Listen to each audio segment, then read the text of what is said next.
The picture I took is out in front of the Moonbeam restaurant, cafe in Kensington Market. The reason I took this picture is because I used to come here with my girl when she was small. The Moonbeam's been here since 1990, and I've lived in and around Kensington Market for the last 4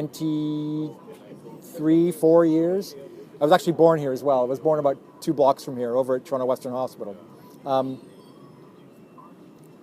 But when my daughter was born, her mother would breastfeed her at night, and her mother would be exhausted first thing in the morning from doing that. So I would get up and take my daughter out of the house, and where would we go? It was 1995 that she was born, so this is about 96.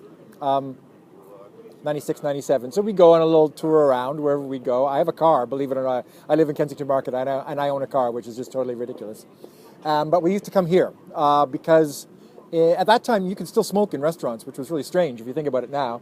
You could smoke in second cups, for instance. So who wants to take a little baby into a place where you can smoke? And they were filled with smoke. So Alan, the owner of the Moonbeam, has always been no smoking. You can't smoke in the Moonbeam. Never could. So I'd bring her here.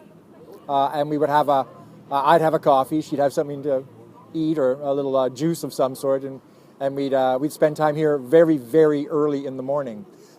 Back then, this patio wasn't here, right? So if I was driving, I would sometimes pull my car right up onto the patio, and I would sit in that front window if she fell asleep in the back of the car, and I could look out and see her sleeping in the back of the car and keep an eye on her from there.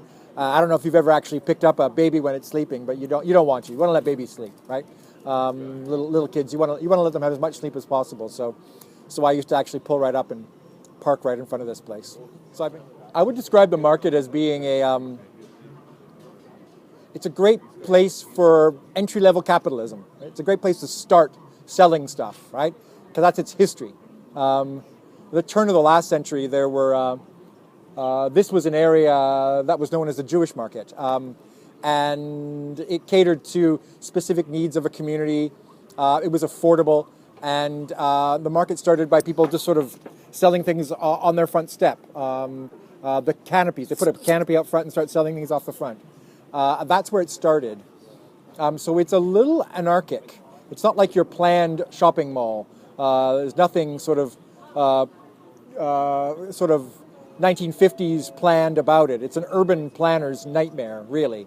But it's, I think, an urban utopia because of that. It's anarchic. It's not planned. And people can come here and just start. It's a great place to explore. But if you're a new immigrant and you come here and you want to start a store, this is the place to do it, right? It used to be. It used to be very affordable. Things are changing here in Kensington Market. Things are suddenly becoming not very affordable. It's right downtown. Everybody wants a slice of it. So come back in 20 years and we'll see where we're at, right? I think that in the world of urban experiences, so much of it is, because so much of it is planned, so much of it can be described as being not authentic. I think there is an authenticity here that we offer that's part and parcel of being sort of rough around the edges a little bit. It's authentic. It's fun. It's like I said. It's not like a shopping mall. It's not like the Eaton Centre. You look at a place like Yorkville. Yorkville in the 1960s was the epicenter for counterculture. It's now a little playground for the well-to-do, the well-heeled, if you will. Kensington Market's not like that right now. It's a place that is it is still affordable, and it's still I guess it's an authentic urban experience, I suppose, right? It's not planned. That's why people are drawn to it. Cheers.